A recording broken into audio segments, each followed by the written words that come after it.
السلام عليكم ورحمة الله وبركاته. صباح الخير في الله ونايثما. صباحيا نزول صلاة الاستسقاء. أسأل الله عز وجل أن يغيثنا غيثا مغيثا هنيئا نافعا غير ضار يحيي به البلاد ويسقي به العباد.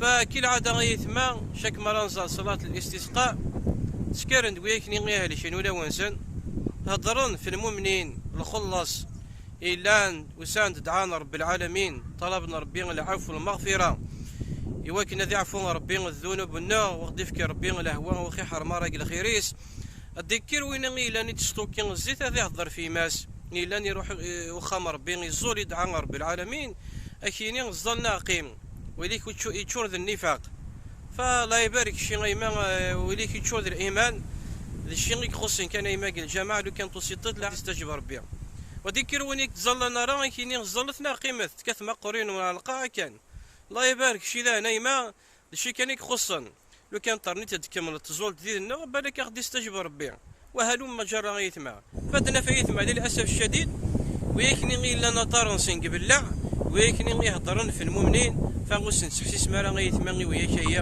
العبد ذي دعاء ربي الغلط العبد ذي غلط ذي غلط ليش مليك غلطنا راه كل بني ادم خطاء وخير الخطائين التوابون.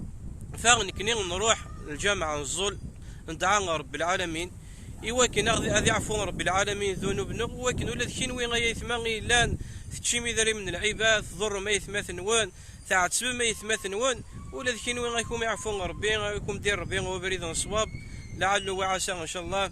هذا اخي عفو رب العالمين واخي حرمرا الذنوب الرحمين. أسأل الله عز وجل أن يغيثنا غيثا مغيثا هنيئا نافعا غير ضار. وصلى الله على نبينا محمد وعلى آله وصحبه أجمعين.